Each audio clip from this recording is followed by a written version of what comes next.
ဓမ္မိကဥပဒကဆိုတာအနာဂံဖြစ်နေတဲ့ပုဂ္ဂိုလ်ကျောင်းတကာကြီးလည်းဖြစ်တယ်အနာဂံလည်းဖြစ်တယ်တရားဟောလဲလွန်ကောင်းတယ်ဥပဒကတဲ့မှာစိတ်ဓာတ်သူကျွဲတို့ဓမ္မိကဥပဒကတို့ဆိုတာနာမည်ကြီးခဲ့တယ်ဘုရားလက်ထက်ကသိပြီးတော့သာသနာတော်အတွက်ကျေးဇူးသိများရှာတယ်အဲ့တော့ဒီနေ့ကျတော့ဘုရားထံရောက်လာဘုရားကို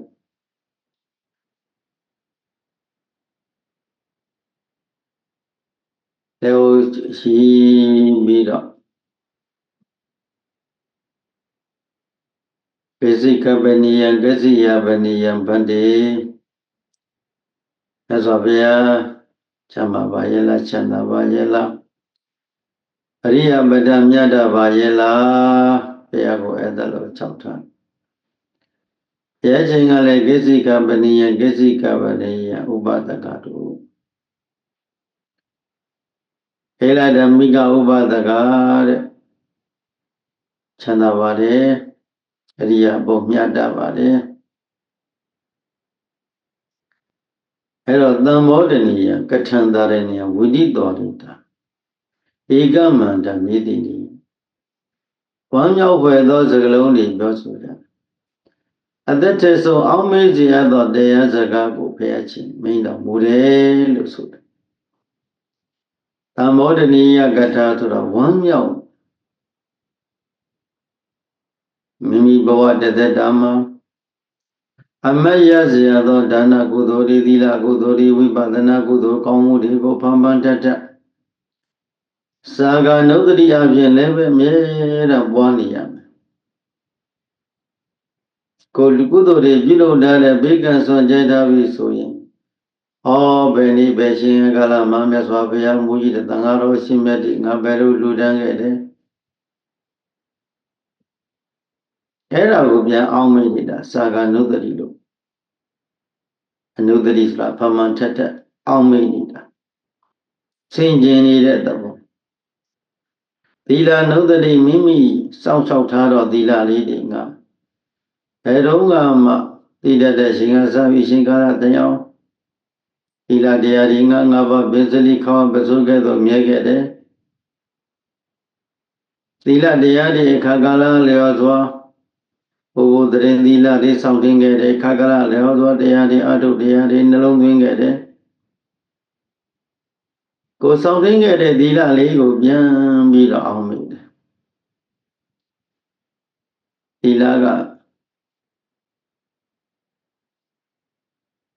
အာနာပါကိယသီလထိတိပါကိယသီလဝိသေသပါကိယသီလနိဗ္ဗတိကပါကိယသီလဆိုပြီးတော့သီလက၄မျိုးရှိတယ်အာနာပါကိယသီလဆိုတာသီလတော့စောင့်ရှောက်ပြီးဘာမှပွားများမှုမရှိသီလတော့ယံသံဃာတော်ဓမ္မဘုရားထံကသီလတွေယူလိုက်တယ်ထိုသီလနဲ့ပတ်သက်ဘာမှကိုပွားများမတရားလည်းမတတ်တရားလည်းမနာတရားလည်းအမထုပါပဲနဲ့ကာယကံတွေကိုလည်းမသိသိဘူးဝစီကံလည်းမဆောင်ချဘူးမနောကံတွေကိုလည်းသိသိမှုမရှိဘူးအဲ့ဒီပုဂ္ဂိုလ်သီလကတော့စောင့်တာမတတ်ဘာမှသူအတန်ဖို့မရှိပါဘူးတဲ့ထိတိပါကိယသီလဆိုတာတော့သီလတွေတည်ုံလောက်တာနေတာသီလတည်ုံလောက်ပဲစောင့်ရှောက်တယ်ဝိသေသပါကိယသီလဆိုတာသီလကိုရှိခံတတ်ပြီးပฏิစိတ်တယ်သမထဘာဝနာတွေပွားများတယ်ဗုဒ္ဓနုတ္တိဓမ္မနုသံဃာနုတ္တိပွားတယ်ပိပဋ္ဌယပတရစေတယ်အာနာပါနဝရှိကမေဇန်စိတ်ဒီပေါင်းပထမဇန်တုတတဲ့ဇန်လေးဇန်စိတ်ဒီပေါင်းအာထုတ်တယ်ဒါဝိသေသပါကိယသီလလို့ခေါ်တယ်ထိုဝိသေသပါကိယသီလဆိုတာလည်းပဲလောကီသီလတာဖြစ်နေတယ်လောကီစိတ်တာဖြစ်တယ်ဇန်စိတ်တွေပြောင်းအာထုတ်တယ်နဲ့လောကီစိတ်ပဲဖြစ်သေးတယ်ဘုရားကအလိုမရှိသေးဘူးနိဗ္ဗတိကပါကိယသီလသီလတရားကိုရှေခံယူပြီးတော့ခန္ဓာကိုယ်ယုံနာဓမ္မသင်္ခါရတရားပေါ်မှာ အနိစ္စကိုအနိစ္စအတိုင်းမြင်အောင်ဒုက္ခကိုဒုက္ခအတိုင်းမြင်အောင်အနတ္တကိုအနတ္တအတိုင်းမြင်အောင်ဖြစ်ခြင်းဖြစ်ခြင်းလက္ခဏာဓာတ်ကိုမြင်အောင်ဘာဝတ္တတမြင်အောင်ရုပ်ကိုညီငွေလောက်အောင်ဝေဒနာကိုညီငွေလောက်အောင်သင်ညာသင်္ကာရဝိညာဉ်ကိုညီငွေလောက်အောင်မလို့ခြင်းခန္ဓာမလို့ခြင်းနဲ့စိတ်ပေါ်အောင်ကြိုးစားတယ်ဒီခန္ဓာကိုယ်ကြီးပဲခြင်းကြည့်ကြည့်မကောင်းပါလားမကောင်းပါလားမကောင်းပါလားမကောင်းပါလားလို့ကိုမကောင်းတာကိုမကောင်းမှမြင်အောင်ကြိုးစားကြင်ကြံပါမှအားထုတ်နေတယ်ထိုသီလကြတော့နိဗ္ဗိတိကဘာဂိယသီလတဲ့တန်ត្រာမှာထွံ့မြောက်တဲ့လမ်းဖြစ်နေတယ်ဘုရားအလိုတော်ကြသည်အဲ့ဒီသီလပဲနိဗ္ဗိတိကဘာဂိယသီလသည်ဘုရားရှင်ကကောင်းဆုံးသီလပဲသီလကိုယူထားရုံနဲ့မပြီးဘူးတဲ့ဒုသီလတရားကိုယူပြီးတော့ခန္ဓာကိုဉာဏ်နဲ့ဆင်ခြင်ရတယ်ခန္ဓာရဲ့သဘောလက္ခဏာဓာတ်ကိုထိုးထွင်းကိုမြင်အောင်သုံးသပ်ရတယ်ဆင်ရတဲ့ပေါ်မြင်အားထုတ်ရတယ်ဓမ္မထိုသီလဟာမြတ်သောသီလဖြစ်တယ်ထိုသီလကိုကြောင်းရင်ခံပြီးတော့သီလေပရိဒါရနရောသပညောစိတ်တံပင်ညင်းစဘာဝယအာဒာပိနိဗ္ဗောဘေကိုကောဣမဝိဇ္ဇတေယဇတံလို့ဇရာသုတ္တမဘုရားဟောတော်အဲ့ဒီသီလတရားကိုရှင်းပြုပြီးတော့သမာဓိဆိုတဲ့သတိပဋ္ဌာန်တရားတွေကိုပွားများတယ်ဝိပဿနာဉာဏ်ဤပေါ်အကျင့်ကြောင့်ပွားများအားထုတ်တယ်လုံလဝရိယတင်ပြီးတော့အာတပိတံပြင်းထန်သောလုံလဝရိယပဲကိရိတာကိုဖြစ်စည်းနိုင်အောင်ဉာဏ်နဲ့လောဘတွေဉာဏ်နဲ့ဒေါသတွေဉာဏ်နဲ့မောဟတို့ဖြစ်စည်းအောင်ဆုတ်ယုတ်သွားအောင်ကြိုးစားပွားများအားထုတ်တယ်အဲ့ဒီပုဂ္ဂိုလ်ရဲ့စောင့်ထိန်မှုသည်မြတ်သောသီလဖြစ်တယ်အဲ့ဒီသီလကိုကြောင်းရင်ခံပြီးတော့တတိပဒံ၄ပါးအားထုတ်ရင်သစ္စာ၄ပါးထိုက်သွားမယ်ဆိုရင်အဲ့ဒီပုဂ္ဂိုလ်ဟာတဏှိတာလူဖြစ်ကြုံနဲ့တယ်ဟိလဓမ္မိကဥပဒကတို့လောကမှာလေမိမိတို့ရရှိထားသောဘဝမှာကုသိုလ်စိတ်ကလေးတွေကိုအမြဲတမ်းပွားများနိုင်မှမိမိတဏ္ဍပစ္စုပန်အတွက်သန္တရာအတွက်ကိုပြုတင်ပြီးတော့ပြင်ဆင်ထားတဲ့ပုဂ္ဂိုလ်ဟာမျက်မှောက်ဘဝမှာလည်းသက်ကောင်းသက်သာနေရတယ်တမန်တော်ဘဝမှာလည်းပဲသက်ကောင်းသက်သာနေရတယ်ဣဒပစ္စတိသောကဣဒပစ္စတိအဂတဘုံညောကုသိုလ်ကောင်းမှုမရှိတဲ့ပုဂ္ဂိုလ်တွေအဂတဘုံညောကုသိုလ်ကောင်းမှုတွေကိုကျင့်ကြံပွားများအားထုတ်မရှိတဲ့ပုဂ္ဂိုလ်သည်ဣဒဤဘဝနဲ့သောစတိဆိုရင်ပူဆွေးရတယ်ပြစ္ဆာဓမ္မလောကနဲ့လည်းပဲသောစတိဆိုရင်ပူဆွေးပြီးတော့နေရတယ်ဥပယတသောစတိပြစ္ဆုဘဓမ္မလောဒီမှာအမြဲတမ်းဆိုရင်ပူဆွေးပြီးနေကြရတယ်ဓမ္မိကဥပဒကတို့လောကမှာကုသိုလ်ကောင်းမှုတွေမရှိတဲ့ပုဂ္ဂိုလ်တွေကကုသိုလ်ကောင်းမှုကိုပြေဝအောင်မကြိုးစားတဲ့ပုဂ္ဂိုလ်တွေထိုပုဂ္ဂိုလ်တို့ဟာပြစ္ဆုဘဝမှာလည်းအမြဲတမ်းစိုးရိမ်နေရတယ်ဘဝရှိရင်လောကရန်ကလိုင်းချီရှိတာလောကရန်လိုင်းလုံးကြီးတွေကပဲတလုံးပြီးတလုံးလာတော့တာပဲရှိမှလည်းလောကရန်ကြီးတွေမြဲတဲ့ရင်ဆိုင်ရအောင်မယ်လောကရန်တရားတွေကိုလည်းရင်ဆိုင်နေရစေရင်ဆိုင်နေကြရပြီးရင်ဆိုင်ကြရပြီးရင်ဆိုင်စေရင်ဆိုင်ရလည်းနဲ့အတိပစ္စုပန်နာက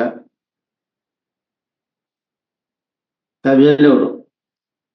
ခန္ဓာရှိတာကိုခန္ဓာရှိထားတာကိုခန္ဓာရှိနေထားတဲ့ပုဂ္ဂိုလ်မှန်သမျှတို့လောကရန်တရားတွေတွေးကြုံကြရမှာပဲ ရင်ဆိုင်ကြရမှာပဲဘုန်းကြီးတို့တရားဓမ္မတွေရှိမှာလောကဖြစ်เสียဒီအများကြီးရှိနေတယ်မိမိခန္ဓာကိုယ်ကြောင်းရင်ခံပြီးတော့လောကဖြစ်ရမယ်ပရိဒီဝတွေဖြစ်ကြရအောင်မယ်ခန္ဓာဘဝတွေကိုကြောင်းရင်ခံပြီးတော့လောကတွေဖြစ်ရအောင်မယ်ပရိဒီဝတွေဖြစ်ရအောင်မယ်စိုးရင်ရအောင်မယ်ငိုကြွေးရအောင်မယ်ပူပန်ရအောင်မယ်ဘာဖြစ်လို့တော့ခန္ဓာကိုယ်ရရှိထားတဲ့ခန္ဓာကိုယ်ကကောင်းမှမကောင်းတာခန္ဓာကိုယ်မွေးလာကြတဲ့ကိုယ်ကကောင်းကိုမကောင်းဇာတိကစဇာတိဆိုတာအမေဝေါင်းထဲမှာ10 လတည်းနေခဲ့တဲ့ပင်မနဲ့ဘလောက်ပင်မလဲစဉ်းစားကြည့်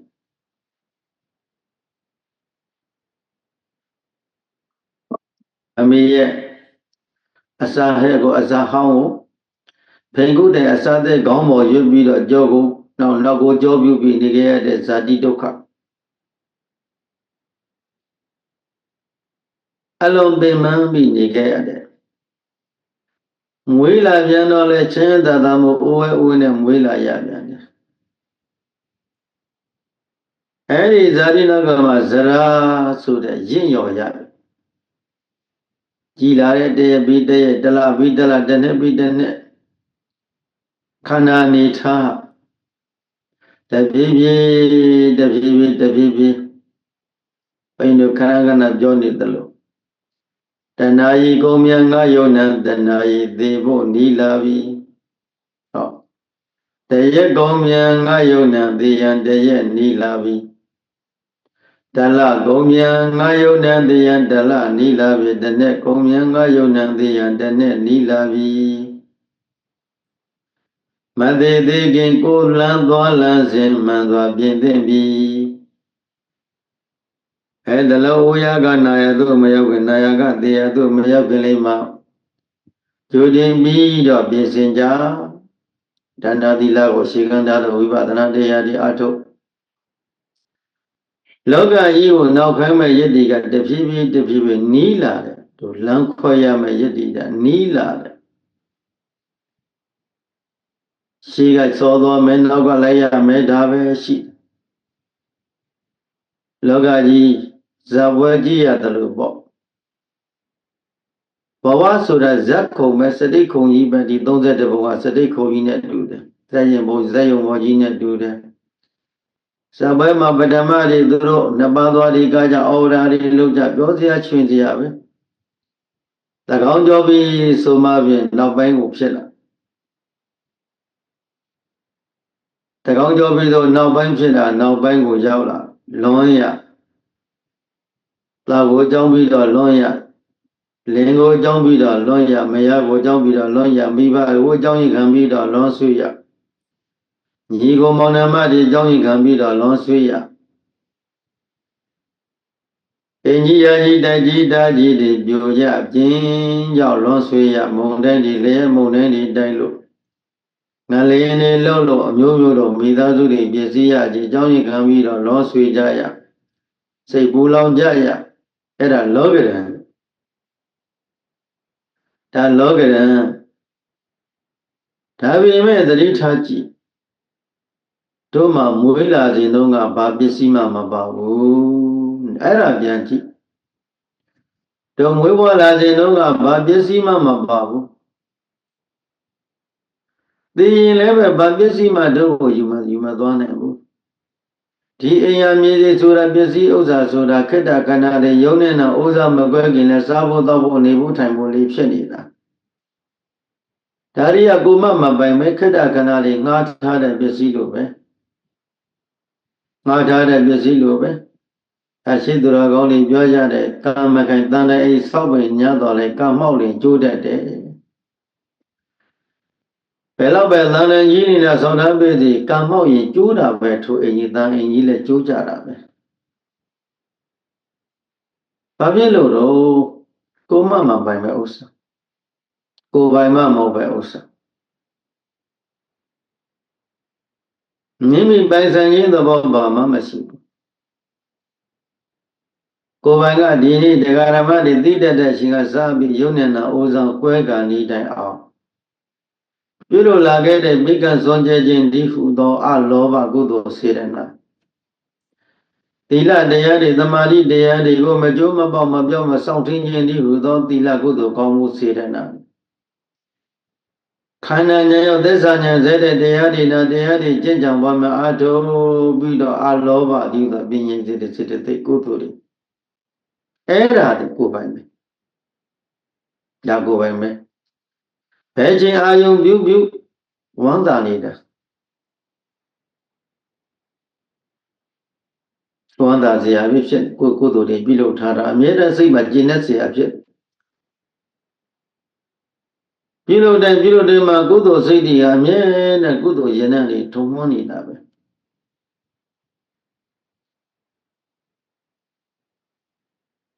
ကုသိုလ်စိတ်လေးတွေအမြဲတမ်းဖြစ်နေတယ်စိတ်ထဲမှာကျဉ်တဲ့ဆရာဖြစ်နေတယ်အာယုံပြုတိုင်းမှာစိတ်ထဲမှာကျဉ်တဲ့ဆရာအမြဲတမ်းဖြစ်နေတယ်ယေရှုဥစ္စာဆိုတာသုံးဆွဲလိုက်ကုန်သွားတာပဲသုံးလို့ကုန်တဲ့တစ်မျိုးမီးလောင်လို့ပစ္စည်းလို့ကုန်သွားတာတစ်မျိုးရေဘေးကြောင့်လေဘေးကြောင့်ပစ္စည်းလို့ကုန်ဆုံးသွားတာတစ်မျိုးရေဘေးမီးဘေးငလျင်ဘေးပစ္စည်းလို့ကုန်ဆုံးသွားတာကစိတ်ထဲမှာအမြဲတမ်းလေးလံပြီးကြံလိုက်ပူလောင်ပြီးကြံလိုက်တယ်သာသနာကြောင်းရင်းခံပြီးတော့အလောဘပေကံစွန့်ကြဲလူတဲ့ကုသိုလ်တွေသီလတွေဘာဝနာတွေကိုပြုလုပ်ထားတော့ထိုကုသိုလ်ကောင်းမှုကကြာလေဝမ်းသာရလေပဲ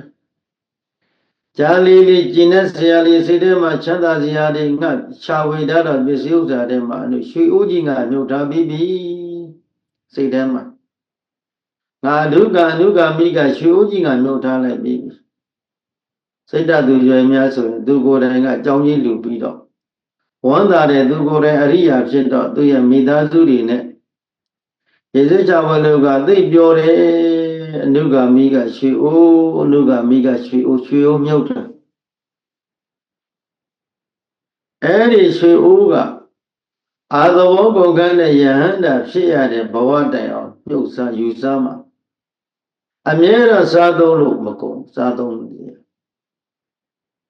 ကုသိုလ်ရဲ့ယနံကမွေးပြန်ကြိုက်တယ်ဒါကြောင့်ကုသိုလ်ယနံမွေးပြန်ကြိုင်သွားကုသိုလ်ပြုတဲ့ယူတိုင်းသာပါကုသိုလ်ပြုညာမလားပဲရမြတ်ကုသိုလ်မြတ်ဒါနမြတ်သီလမြတ်ဘာဝနာကောင်းသောကုသိုလ်ရာကောင်းစွာစောင့်ထင်းရမယ်ကောင်းစွာပွားများရမယ်လို့ကုသိုလ်ယနံလောဘတွေရင်းတဲ့ကုသိုလ်ယနံတွေဒေါသတွေရင်းတဲ့ကုသိုလ်ယနံတွေမောဟတွေကုသိုလ်ယနံတွေလေတက်ကိုလည်းလေဆံကိုလည်းမွေးပြန်နေတဲ့လေအောက်ကိုလည်းမွေးပြန်နေတဲ့အတက်ဘဝကိုလည်းမွေးပြန်ကြတဲ့အောက်ဝိသိစကြောလာတကလို့ပြန့်နှံ့ပြီးမွေးပြန်ကြတယ်ကုသိုလ်ယနံကအမြဲတမ်းမွေးကြတယ်လူသာဓုခေါ်တဲ့နတ်တေသာဓုခေါ်တဲ့ကုသိုလ်ယနံကဒီကုသိုလ်ယနံကုသိုလ်စွမ်းအားသည့်ဘဝကိုသိပြီးတော့ယဉ်ကျေးစေတယ်ဘဝကိုလှပစေတယ်ဒါကြောင့်မလို့ဓမ္မိကဥပဒကကိုဘုရားကဣဒနန္တတိပစ္စနန္တတိကတပုံညာဥပယတနန္တတိဣဒသောသတိပစ္စသောသတိကတပုံညာဥပယတသောသတိဒါကိုမင်းနှလုံးနဲ့စားကိုပြကုသိုလ်ရှိတဲ့ပုဂ္ဂိုလ်ကပြည့်စုံပါမလဲဘဝတက်ကုန်သက်သာချမ်းချမ်းသာသာနေရပြီးတကယ်တော့ကိုယ်သောကောင်းမှုတွေပြည့်စုံတဲ့ပုဂ္ဂိုလ်သည်ဒုတိယဓမ္မလဝါဒီမှာတက်ကောင်းသက်သာချမ်းသာသာနေကြရတယ်တဲ့ကုသိုလ်မရှိတဲ့ပုဂ္ဂိုလ်တွေကပြည့်စုံပါမလဲပဲဆိုရင်ပူဆွေးပြီးတော့နေကြရတယ်လောကရန်နဲ့တိုက်ဆိုင်လာလို့ရှိရင်တုံလို့ပြီးမြေကြီးတွေဝဲပြီးလောကလည်းမှာသောကတဲ့ဖြစ်နေကြရတယ်လောကလည်းမှာသောကတဲ့ဖြစ်နေကြရတာကုသိုလ်ကောင်းမှုတွေဆွေးယုံနေလို့ကုသိုလ်တွေနည်းနေလို့အကတပုံညာကုသိုလ်ကောင်းမှုမရှိတဲ့ပုဂ္ဂိုလ်တို့သည်ဣဒာဤဘဝနဲ့သောဇတိမဲပဲဆိုရင်ပူဆွေးပြီးတော့နေကြရတယ်ကုသိုလ်စိတ်မရှိတဲ့ပုဂ္ဂိုလ်တွေကကုသိုလ်ကောင်းမှုတွေမရှိတဲ့ပုဂ္ဂိုလ်တွေက မိမိခန္ဓာကိုယ်ကြောင်းရင်ခံပြီးတော့သောကတွေအမြဲတမ်းဖြစ်နေကြရတယ်သူတို့ဘာခန္ဓာကြောင်းရင်ခံပြီးတော့သောကတွေဖြစ်နေကြရတယ်ဘုရားဥပမာလေးတစ်ခုပြောတယ်တတိ2ယောက်တဲ့တတိ2ယောက်တနေ့ကျဓမြတိုက်ခံရတယ်ဒုတော်တတိပထမဓမြတိုက်ခံရပစ္စည်းတွေအကုန်လုံးယူသွားတယ်လူလည်းကျိုးနဲ့ချီးပြီးတော့ရိုက်တက်ပြီးခံခဲ့ရတယ်မသိတမဲပဲကြံဒါပစ္စည်းမှမရလဲဘူးသူကအမြဲတမ်းလို့မြေငုံနေရမြဲတမ်းသောကဖြစ်စင်ရင်ဆိုရင်ဘူးဆွေးပြီးနေရငါပစ္စည်းတွေမရှိငါပစ္စည်းတွေမရှိတော့ငါပစ္စည်းတွေမရှိတော့ဘူးဒုတိယတတိတယောက်ကိုလည်းအဲ့ဒါလိုဓမြတိုက်ခံဓမြတွေတိုက်ဖို့လာတော့ဓမြတွေဝိုင်းထားပြီးသူ့ကိုတဏှတ်တွေနဲ့တေးထားပြီးအဲ့ဒီဓမြတွေကိုဘာစကားပြောလဲဆိုငါသားတို့ဘာလူခန္ဓာရှိလဲဘာများလူချင်းတယ်ပြောကြောက်တော့ရွှေတပိဋ္ဌာလူချင်းရမယ်ငါသားတွေရမယ်လာမင်းကဘာလို့လူချင်းလဲကျွန်တော်လည်း90သားလောက်လူချင်းရမယ်ငါတပည့်အားလုံးလာငါသားတွေလာကြအဖေမရှိတယ်ဖေတို့မှရှိရင်ငါသားတွေအတွက်ပေးစရာရှိတယ်လှူပေးမှာပေါ့ကွယ်မင်းတို့မှပြည့်စုံဥစ္စာမပြည့်စုံပဲလာထမင်းတွေစားတော့အောင်ကွယ်ဒီမှာစားစရာတောက်စရာတွေရှိသေးတယ်ကွယ်လာစားပြီးတာဖေအကုန်ပေးမယ်ချိုးသားလေးနဲ့ထမင်းတွေကျွေးလိုက်တယ်ပြီးလို့ရှိရင်လိုလိုက်တဲ့အောင်တယောက်တပိဋ္ဌာမင်းတပိဋ္ဌာ90သားမတပိဋ္ဌာတွေယူသွားလိုက်ရော့9ယောက်လားနောက်လည်းလို့ရှိရင်ဖေးတန်လာခဲ့ကြနော်လှူပေးလိုက်တာအဲ့ဒီတတိကြီးကမပူဆွေးဘူးငါအနာကိုဓမြတွေလာတတ်တယ်လို့မပြောဘူးအလှခံလေးလာခဲ့တယ်ငါစီကအလှခံလာတယ်သူတို့ကလှူလိုက်ရတယ်ငါသားတွေနောက်တဲ့အလှလာကလာကြနော်လာကြအဖေမှာကုသိုလ်ပစ္စည်းတွေရှိတယ်ဟိုဓမြတွေကလည်းသူ့ပေါ်မှာရန်သူလို့မသတ်မှတ်ဘူးမိဘတွေကအမွေရတယ်လို့ပဲသဘောကျပြီးပျော်ရွှင်ပြီးသွားကြတယ်ဖန်စီလည်းမခံရဘာမှရန်သူမရှိသူတို့2ယောက်တနေ့ကြတော့ဘုရားထံရောက်လာမြတ်စွာဘုရားထံရောက်လာတော့ဓမ္မတက္ကရာ2ယောက်စလုံးအတူတူပဲတယောက်ကတော့ပြုံးရွှင်ပြီးနေတာပဲတယောက်ကလည်းစိတ်ဓာတ်တွေကြားပြီးမြည်ပြီးဝဲနေဘုရားကအဲ့ဒါကိုကြောက်ခံပြီးဒီလားသူကျွဲတို့တဲ့သောကတွေနဲ့ရေထဲမှာပြည့်နေတဲ့ပုဂ္ဂိုလ်မျိုးဥအဲ့လားသူကျွဲဒီပါဠိမြတ်စိတ်ဓာတ်တွေကြားနေတယ်ဘုရားသိရတဲ့နဲ့မေးတာဘုရားကမှန်ပါဗျာတပည့်တော်ကပစ္စည်းတွေကိုဓမြတွေတိုက်သွားလို့ပစ္စည်းဥစ္စာတွေရစပတ်ဆိုင်လောက်ပဲကျန်တော့တယ်အတိပစ္စည်းတွေအကုန်ယူသွားကြတယ်ဗျာအဲ့ဒါတပည့်တော်စိတ်ဓာတ်တွေကြားတယ်အေးနောက်တစ်ယောက်ကြတော့အဲ့လားဥပဒကသင်ကြတော့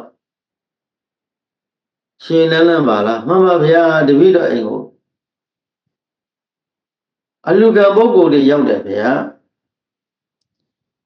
အလူကတွေတို့ဓမြတိုက်ဖို့လာကြတာပေါ့ဗျာဒါပေမဲ့တပည့်တော်ကအလူကပုဂ္ဂိုလ်လိုပဲမြင်တယ်သူတို့ကိုထမင်းနဲ့ကျွေးတယ်ဗျာလူချင်းတဲ့ပစ္စည်းလေးပေးလိုက်တယ်ဗျာသူတို့ဆင်းရဲတာကိုဗျာဆင်းရဲတော့လေဒုစရိုက်လုပ်တွေလုပ်ဖြစ်တယ်ဒါပေမဲ့သူ့ကိုမင်းတို့ဖေကြီးကိုဓမြတိုက်တယ်ဆိုတဲ့သဘောမင်းတို့မထားနဲ့ဒါအလူခံတယ်လို့တာသဘောထားကဲမင်းတို့ကလိုချင်တော့ငါ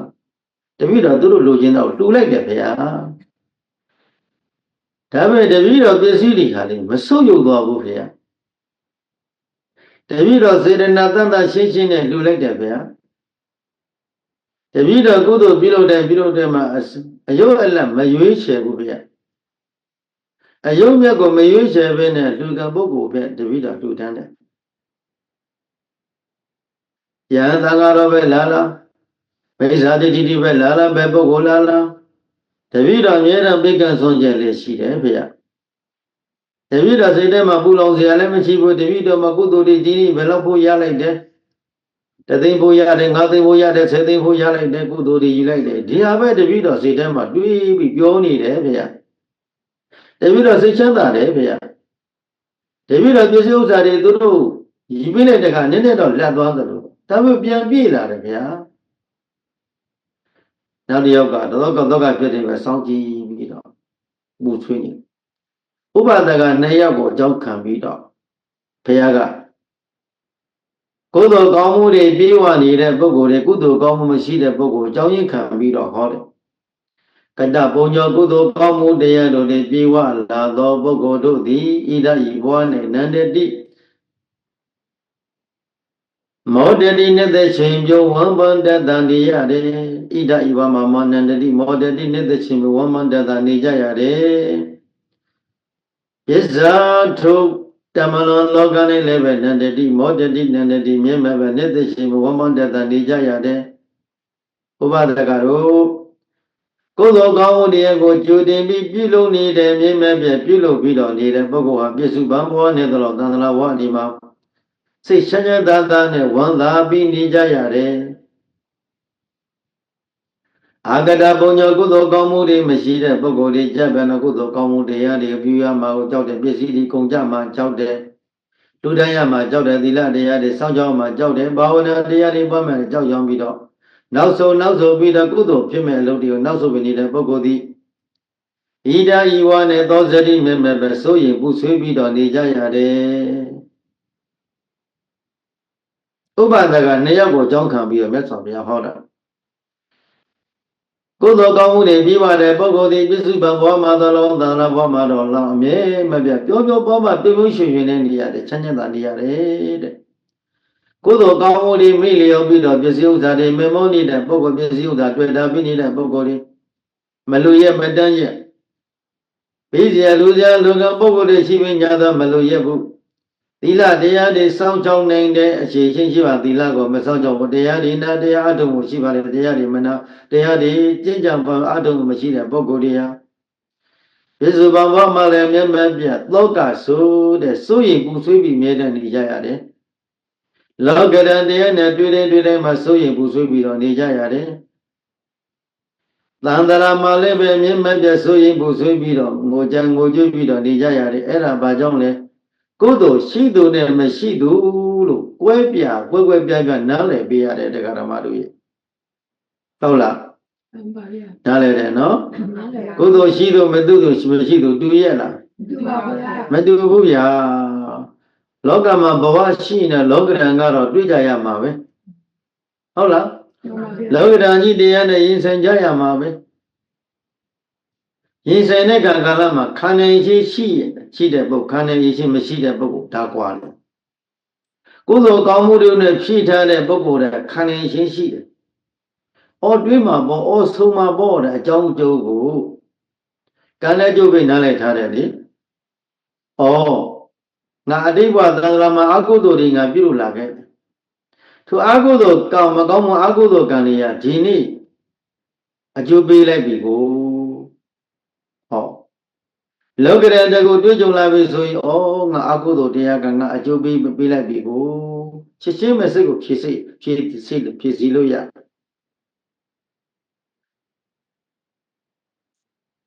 စိတ်ကိုဖြည့်လို့ရတယ်လောကမှာ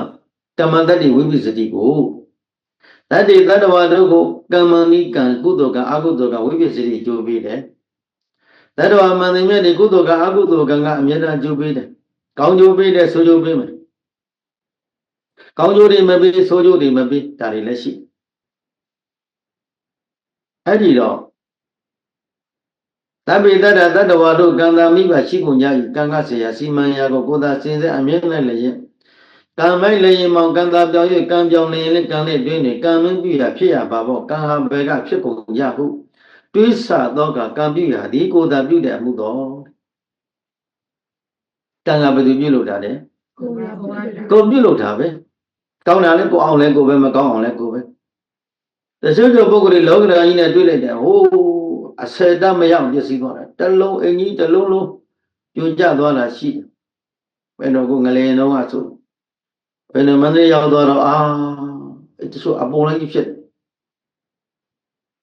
ဘေးအိမ်မလဲဝဲလေးရလမ်းမေးဒီမှာတို့ဒုတက်ကြီးမှတဲ့အင်းကြီးတတိကြီးတွေဟိုလိုအင်းကြီးတွေအကုန်လုံးပြိုကျတာ ပစ္စည်းကုန်တာတချို့ကတော့တာမန်တော့ပဲဒီလိုထိုင်လို့ရတာမန်ပြပြင်လို့ရတယ်ဒါကံတရားပြောတာအကုသိုလ်ကံကြီးများကအလုံးလိုက်ကျိုးပေးပြီဆိုရင်လေအဆက်တားမရအောင်ကျိုးပေးတယ်ဘာဖြစ်လို့တော့ဘဝတန္တရာမှာကကံတို့အကျိုးပေးဆိုတာရှိပြန်တယ်ကံတရားကလုံးလိုက်ပြီးတော့ဘာပေါင်းမြောင်မြဲသောတို့ကအမျိုးမျိုးသောအိန္ဒိအမျိုးမျိုးသောသူတစ်ပါးတွေပစ္စည်းဥစ္စာတွေကိုဖြစ်စည်းခဲ့တယ်အိန္ဒိကိုမိရှို့တယ်အိန္ဒိကိုမိလောင်အိန္ဒိကိုဖြိုချတယ်မျိုးပစ္စည်းပြီးလူမိုက်ဒီဘဝဤတဏ္ဍာမှာအများကြီးကိုအဲ့တုန်းကသူတစ်ပါးတွေကိုနှိမ့်ဆက်ဖူးတဲ့ပုဂ္ဂိုလ်တွေသူတစ်ပါးဒုက္ခပြောင်းပေးတဲ့ပုဂ္ဂိုလ်တွေအကြောင်းညီညွတ်တဲ့အချိန်ကာလမှာကိုယ်ကိုယ်လည်းအကျိုးပေးပြန်တယ်ကိုယ်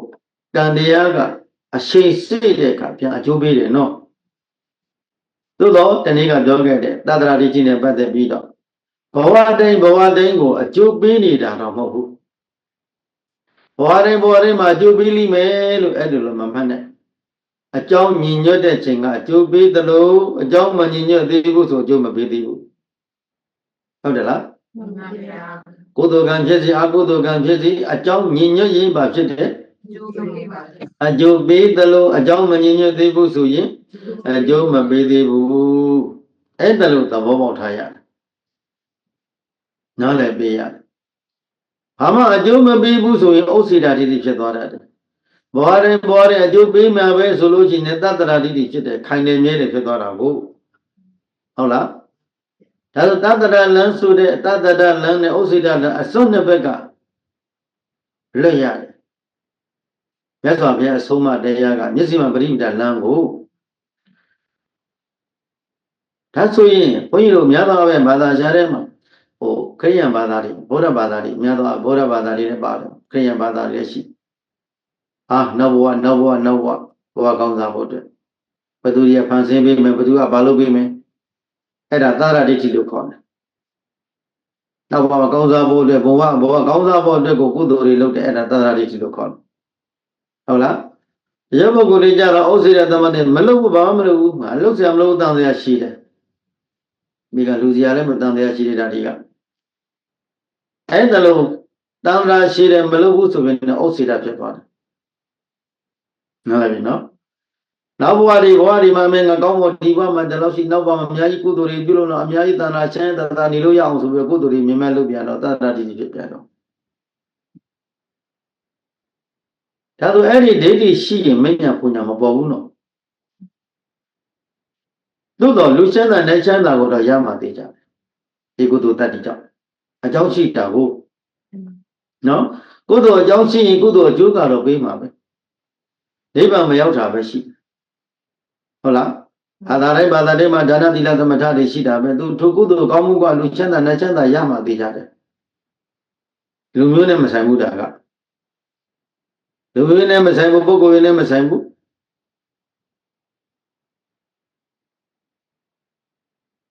မိမိပြုလုပ်တဲ့စေတနာပေါ်မှာသာဆိုင်တယ်ဟုတ်လားအသိဉာဏ်ပေါ်မှာသာဆိုင်တယ်ကိုအသိဉာဏ်တရားကဉာဏ်တွဲတဲ့အသိဉာဏ်နဲ့ကံတွဲတဲ့အသိဉာဏ်နှစ်ခုပဲရှိတာကိုဟုတ်လားကိုပြုလုပ်တဲ့ကုသိုလ်ကံကိုကံနဲ့ကံတွဲပြီးတော့နေတဲ့ဤကုသိုလ်ကောင်းမှုသည်ဖြစ်လျက်ဘဝတိုင်းမှာလို့အဝိဇ္ဇာတဏှာလွှမ်းမိုးပြီးတော့ဘုံဘဝကိုတောင်းတပြီးကုသိုလ်တွေပြုလုပ်လို့ရှိရင်အဝိဇ္ဇာပစ္စယတဏှာပစ္စယဥပါဒနာအဝိဇ္ဇာတဏှာအာယုန်နဲ့ဘုံဘဝကိုတောင်းတပြီးပြုလုပ်ပြီးတော့တောင်းတတဲ့ကံကသမုဒယသစ္စာဖြစ်တယ်ထိုသမုဒယသစ္စာနဲ့သုတောင်းပြီးပြုလုပ်လို့ရှိရင်ဘာသစ္စာရမလဲဒုက္ခသစ္စာပဲရမှာပေါ့ဒုက္ခသစ္စာပဲရမှာပဲဘာလို့လဲဘဝကိုလိုချင်တာကိုဘဝမှန်တယ်များတွေကသမုဒယသစ္စာဘဝမှန်တယ်များတွေအခုဒုက္ခသစ္စာကြီးပဲဘဝရရှိကြောင်းဘဝဖြစ်ဖို့အတွက်ကံလုပ်ငန်းတွေကကံနဲ့ဆင့်နေတဲ့အလုပ်ကတော့သမုဒယသစ္စာပဲနားလည်ပြီနော်ဘုန်းကြီးတို့ရောတရားဓမ္မတို့တန်တရားလုံးမတို့ဆူတောင်းလာခဲ့တာဤကုသိုလ်ကောင်းမှုတွေဖြစ်လျက်ဘဝတိုင်းဘဝနဲ့ဘဝကိုတောင်းလာခဲ့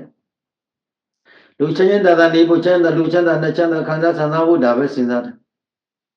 အဲ့ဒီလူပြည့်လို့ချင်းအိုရမယ်လို့သူနားမလဲဘူးနာရမယ်သားကွယ်မရောက်ကွယ်ညီကိုမကွယ်ကွယ်ပြီးတော့တေချင်းတဲ့ရင်ဆိုင်ရမယ်သူနားမလဲ ဟုတ်တယ်လားနားမလဲသဘောမပေါက်တော့ပြုလုပ်တဲ့ကံမန္တမြတ်တို့သည်ကံမန္တမြတ်တို့သည်ကမ္မတ္တိဝိပဿနာကံဉာဏ်သည်ဟောခန္ဓာဒုက္ခသစ္စာကျိုးပြီးတော့တာပဲ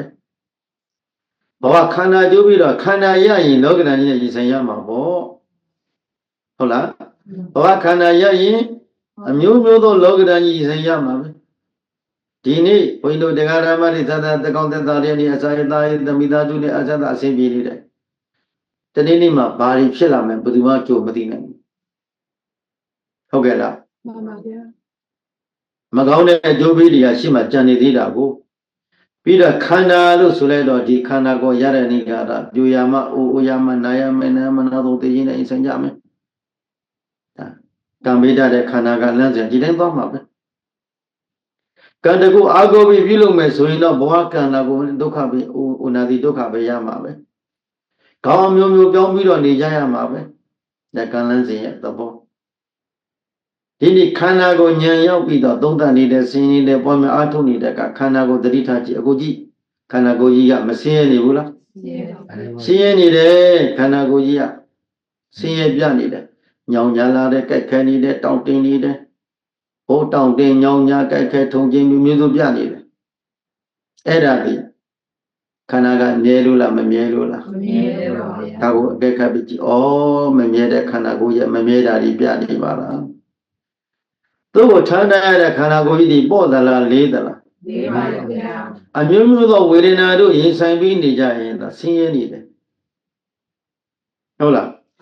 အမျိုးမျိုးသောယောဂဝေဒနာတွေနှိစ္စခံနေရတဲ့တွေ့တာကြောင့်ဆင်းရဲနေတယ်ဩဒုက္ခဆိုတာဒါကိုပြောတာဆင်ခြင်ပြီးတော့ကြည့်ရတည်ငြိမ်သောအိန္ဒြေဖြင့်ခန္ဓာကပြတာလေးကိုဉာဏ်လေးနဲ့အကဲခတ်ပြီးကြောင်းကြဆိုင်ပြီးဆင်ခြင်ပြီးနေရတယ်ဩဒုက္ခသစ္စာကဒုက္ခသစ္စာပြနေတာကိုဟောဒုတိယကလာပြတာမဟုတ်ဘူးနော်တရားပြမှာသာဝရကလာပြတာမဟုတ်ဘူးနော်ဘုရားသခင်ဂေါတမဘုရားရှင်ကပြတာမဟုတ်ဘူးနော်ဘသူကပြနေတာခန္ဓာကပြနေတာနတ္တိခန္ဓာသမဒုက္ခ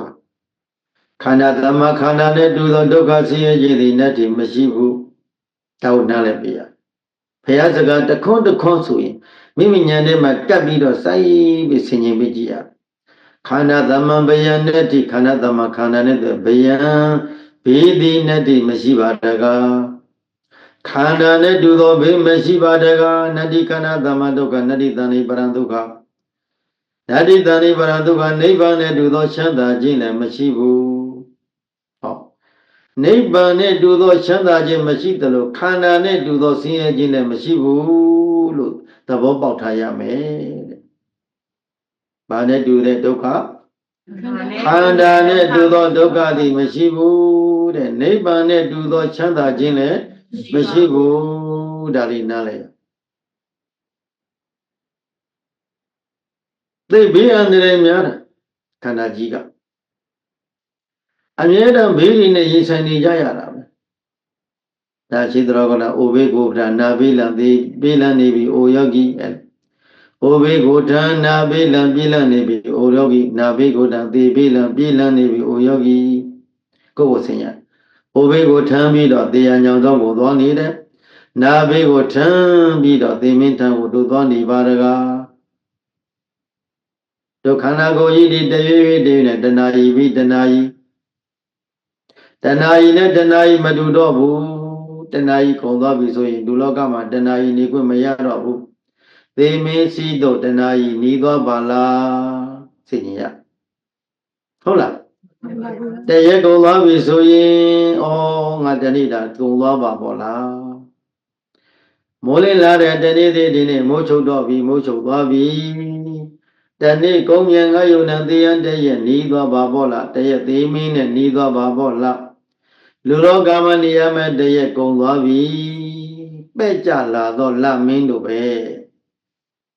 လက်ပြကျော်တရက်နေဆိုလမင်းကြီးကဝိုင်းနေတဲ့လမင်းကြီးကပဲ့ကြလာတယ်နော်တပြေးပြေးပဲ့ကြလာတာလက်ပြကျော်9ရက်6ရက်ဆိုပို့ပဲ့ကြ6ရက်9ဆိုပို့ပဲ့ကြနောက်ဆိုလက်ွယ်ညဖြစ်သွားတယ်သေချင်းတည်းဆိုင်ရတယ်လို့ပဲခန္ဓာကိုယ်ကြီးရတပြေးပြေးနဲ့နေရမရစ်တီကနေလာတယ်ဗျနေရမရစ်တီကနေလာတယ်သတိထားကြည့်ဟုတ်ကဲ့လား ဘာဒီနဲလာတယ် နေရမယ့်ရက်တွေနေလာ အေးနေရမယ့်ရက်တွေနဲလာမယ်တည်ရတဲ့ရက်တွေကိုနီးကပ်လာတယ်လက်ကြံချင်းကနဲနေပြီနော်ဘာနဲလာပြီ လက်ကျန်ချိန်နဲ့ ဘဝလက်ကြံချင်းလေးတွေသုံးလို့ရမယ့်ရက်တွေကနဲလာတာဘယ်တော့ဒီနေမိုးလင်းတော့အာယုတက်တဲ့၄နိုင်လောက်ထိနိုးလာတဲ့သတိထားကြည့်တယ်ဩဟာနိုးလာပြီတရက်ကုံသွားပြီတဲ့တရက်တွေလင်းလာပြီဒီနေ့ကလည်းတရက်တနာယီမိတန်တိုင်းပက်ကြလာသလိုအိုးကုံလာတာပဲအဲ့ဒါကိုသိတဲ့သင်္စာလေးမှာထရေးတယ်တနာယီကုံမြန်ငါယုံနံတေယံတနာယီနီးခဲ့ပြီတရက်ကုံမြန်ငါယုံနံတေယံတရက်နီးသွားပြီတလကုံမြန်ငါယုံနံတေယံတလနီးသွားပြီတနေ့ကုံမြန်ငါယုံနံတေယံတနေ့နီးသွားပြီမသေသေးခင်သွားလန်းစေမှန်းစွာပြင်သင့်ပြီဝိယကနာယသို့မရောက်ကနာသေယသို့မရောက်ကပြင်ဆင်ရမယ်လောဘတည်းညီနဲ့ကုသိုလ်နဲ့ပြင်ဆင်ဒေါသတည်းညီနဲ့ကုသိုလ်နဲ့ပြင်ဆင်မောဟတည်းညီနဲ့ကုသိုလ်နဲ့ပြင်ဆင်ဒါနသီလကိုအခြေခံဝိပဿနာဉာဏ်တို့ပြင်ဆင်ထားရမယ်နော်အရှင်သိရှိနေရမယ်နော်ရှိမှတိမင်းရန်သူကတို့ကိုစောင့်ကြိုနေတယ်ဟုတ်လားဘသူကစောင့်ကြိုနေတယ်တိမင်းရန်သူကတို့တရားဓမ္မတွေဘုန်းကြီးတို့တရားဓမ္မတွေစောင့်ကြိုနေတယ်အချိန်နိုင်စိတ်တဲ့နေ့ဒီသူ့ထံမှာဒုထောက်လက်မြောက်ပြီးပေးကြရမှာနားလည်ပြီနော်တို့အချိန်မစိတ်သေးလို့နဲ့မပြေသေးလို့လမပြေသေးလို့ရက်မပြေသေးလို့နာရီမပြေသေးလို့တို့ဟာတက်ကောင်းတဲ့စားလို့တောင်းလို့တေမင်းကိုစောင့်နေတာပါနော်အဲ့တော့နှစ်ကုံသွားပြီလကုံသွားပြီရက်ကုံသွားပြီနာရီကုံသွားပြီဆိုရင်တော့နာမည်တကုတ်ထဲသွားတာပါဘာဖြစ်လို့တဲ့ဟုတ်လားဘယ်ယောဂါကြောင့်တဲ့နာမည်လေးကတော့ပြည့်ညတ်တော့ထည့်သွားတာပဲနော်တော့ကြလေပြည့်ကြလို့တဲ့ကားတိုက်လို့တဲ့ယထာတိုက်လို့တဲ့ဆိုင်ကယ်တိုက်လို့တဲ့နှလုံးရက်သွားလို့တဲ့သွေးတိုးကြောင်းတဲ့စီးချိုကြောင်းတဲ့ကြောက်ကတ်ကြောင်းတဲ့နှလုံးကြောင်းတဲ့စသည်အဖြစ်နာမည်လေးတော့ထည့်သွားတာပဲနာမည်လေးတခုတော့ထည့်သွားတာပဲအမှန်ကတော့ဘာကုန်သွားပြီတက်တန်းကုန်သွားပြီကံကုန်မိုးချုပ်လက်တွဲဖြုတ်ကသို့ဆိုတဲ့ခရီးနဲ့နေတို့လေဧည့်သည်ဘာရကနော်ဝိနုဒကာဓမ္မတွေအင်ရှင်တွေလည်းဧည့်သည်တွေလားသူဧည့်သည်တွေပါဧည့်သည်တွေခဏဆုံးနေကြတာပါဘဝဒီဟူသောလူဘဝလူခန္ဓာကြီးသောဘဝလေးတခုမှာခက်တကဏစုံစည်းနေကတရားကိုတရားအကြောင်းရင်းခံမဲ့ကုသိုလ်စေဖြစ်အောင်လို့ကုသိုလ်တွေပွားကြစိတ်တူကိုယ်တူကုသိုလ်ယူရှင်းရလားရှင်းပါဗျာစိတ်တူကိုယ်တူကုသိုလ်ယူအကုသိုလ်တရားကိုတရားအကြောင်းရင်းခံအကုသိုလ်မဖြစ်စေနဲ့အကုသိုလ်ဖြစ်မဲ့ကိုယ်မူရာတွေမလုံးနဲ့အကုသိုလ်ဖြစ်မဲ့နှုတ်မူရာတွေမလုံးနဲ့အကုသိုလ်ဖြစ်မဲ့စိတ်မူရာတွေမလုံးနဲ့ကုသိုလ်ဖြစ်စေတဲ့ကာယကံမှုတွေကုသိုလ်ဖြစ်တဲ့ဝစီကံမှုတွေကုသိုလ်ဖြစ်တဲ့မနောကံမှုတွေကိုပြု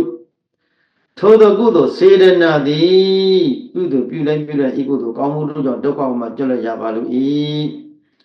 ဤခန္ဓာဝံဒုက္ခကိုမလိုချင်သောဉာဏ်ဖြင့်ကုသိုလ်ကိုပြုလုပ်ပါ၏ဟော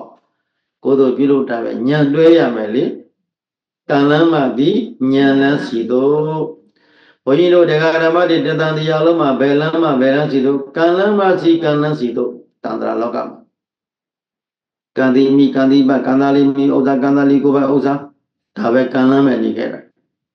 ဒီနေ့ကံလမ်းမှသည်ဉာဏ်လမ်းစီတို့ကုသိုလ်ကံပြုလုပ်တဲ့ပြုတဲ့ဤကုသိုလ်ကောင်းမှုတွေဤခန္ဓာဝဒုက္ခမှာကျွတ်လွတ်ရပါလို့ခန္ဓာကိုမလိုချင်သောဉာဏ်ဖြင့်ကုသိုလ်ပြုပါ၏နားလည်ပြီနော်ဘာကိုမလိုချင်သောဉာဏ်မလို့ခြင်းသောညာ သိသောဉာဏ်သစ္စာသိသောဉာဏ်ဒီခန္ဓာဒုက္ခသစ္စာကိုဒုက္ခသစ္စာကိုသိထားပြီဆိုရင်ဒီဒုက္ခကိုမလိုချင်တော့သိတော့မလိုချင်မဆွဲလန်းမပြုလို့မရတော့ရင်ခန္ဓာသိမယ်တဲ့မသိတော့လိုချင်တော့ဆွဲလန်းတော့ပြုလို့ရရှိတော့အိုနာတိထက်လိမယ်တဲ့နားလည်ပြီနော်သဘောပေါက်တယ်နော်သိတော်သူနဲ့မသိတော်သူ သစ္စာတရားကိုသိတဲ့ပုဂ္ဂိုလ်သည်ဘာပဲပြုခန္ဓာကိုမတောင်းတာခန္ဓာကိုမလိုချင်သောဉာဏ်နဲ့ကုသိုလ်တွေမေဃသစ္စာနဲ့ကုသိုလ်တွေပြုလုပ်တော့တာပဲမေဃသစ္စာနဲ့ကုသိုလ်တွေပြုလို့နိရောဓသစ္စာကိုစိုက်မှာပေါ့ဟုတ်တယ်နော်သစ္စာတရားတွေမသိတဲ့ပုဂ္ဂိုလ်ကြတော့ပြုလုပ်တဲ့သမုဒ္ဒရာသစ္စာကံသင်္ခါရယရှိတာဒုက္ခသမုဒယဒုက္ခသမုဒယပရိစ္ဆေသမုပ္ပါသံဃာစဝါကြီးမှာကြည့်ပါလားအဝိဇ္ဇာပစ္စယသင်္ခါရအဝိဇ္ဇာသင်္ခါရဒီဟုသောသမုဒယသစ္စာတွေကြိုးစားလိုက်ဝိညာဉ်ဥဒ္ဒါရဖာသဝေဒနာတို့ဒုက္ခသစ္စာရလိုက်တဏှာဥပါဒကအဝိဇ္ဇာသင်္ခါရသမုဒယသစ္စာကြိုးစားလိုက်ဝိညာဉ်ဥဒ္ဒါရဖာသဝေဒနာဒုက္ခသစ္စာရလိုက်သမုဒယဒုက္ခသမုဒယဒုက္ခသံဃာ30ပုံမှာကျင်လည်ပြီးနေကြရတာပဲနားလည်ပြီနော်ဒီနေ့အဲ့ဒါဟာသစ္စာတရားကိုမသိတဲ့ပုဂ္ဂိုလ်ဒီဥနာတိထပ်နေတာပဲတဲ့သစ္စာသိတဲ့ပုဂ္ဂိုလ်တွေကြတော့ခန္ဓာနိရောဓနိဗ္ဗာန်ခန္ဓာအဆုံးကိုလိုချင်တယ်ဒီခန္ဓာကိုမလိုချင်တော့ခန္ဓာရမှကြောက်တာတယ်ကြောက်တော့ဘာလို့တလဲခန္ဓာကိုညံဆိုင်ကြည့်တယ်တတိပဒံတရားလက်ကင်ထားပဲထိုင်နေစိသွားနေသိလည်းအရိယာပုဒ်အရိယာပုဒ်နဲ့တတိပြဋ္ဌာန်းသောဉာဏ်တို့ပြဗမတက်တဲ့ကြိုးစားအထုတ်ပါများရင်နဲ့ခန္ဓာတစ်ခုလုံးပဲကြည့်ဒုက္ခသစ္စာပဲမြင်တော့တာပဲဒါနဲ့ဒုက္ခကိုဒုက္ခလို့မြင်မှမြမဟုတ်ဘုံဉာဏ်ကဆုံးညာဆက်တဲ့နေ့ဒီဩနာတိရက်တဲ့နေ့ပေါ့မာရက်တဲ့နေ့ဩနာတိရက်တဲ့ကုသိုလ်ကောင်းမှုကိုပြုလို့နိုင်ကြပါစေအာထုနိုင်ကြပါစေပွားများနိုင်ကြပါစေလို့မေတ္တာပို့ပြီးတော့ကဲလေဝချီမိနာပုံညာကံမိနာဘုရားမြတ်စွာဘုရားတို့ဤဩဘောညွန်ပြအပ်သောတရားတော်မြတ်တို့ကိုနာယူခြင်းမသားခြင်းသုံးသဆင်ရသောကုသိုလ်စေနတရားဆုံးအားတို့ကြောင့်အာဇာတိပရိသန္တိမနိယစင်စစ်ဖြစ်တတ်သောအဇရံစံပြိုယို၍အိုမင်းကြီးဒုက္ခအပေါင်းတို့မှာကိဝေယဖြစ်ပေသောအပြာတိယောဂဝေဒနာတို့မှာလောကိယဖြစ်ပေသောအမရဏံသေခြင်းဒုက္ခအပေါင်းတို့မှာကိဝေယဖြစ်ပေသောသီဝံဒုက္ခကတိချုပ်ရယာမမြတ်နိဗ္ဗာန်သို့ပါပုံနေတန်ဒီကောင်းစွာမဲ့သူဆက်ရောက်နိုင်အောင်ကြိုးစားအားထုတ်နိုင်ကြစေကုန်ရာသတည်း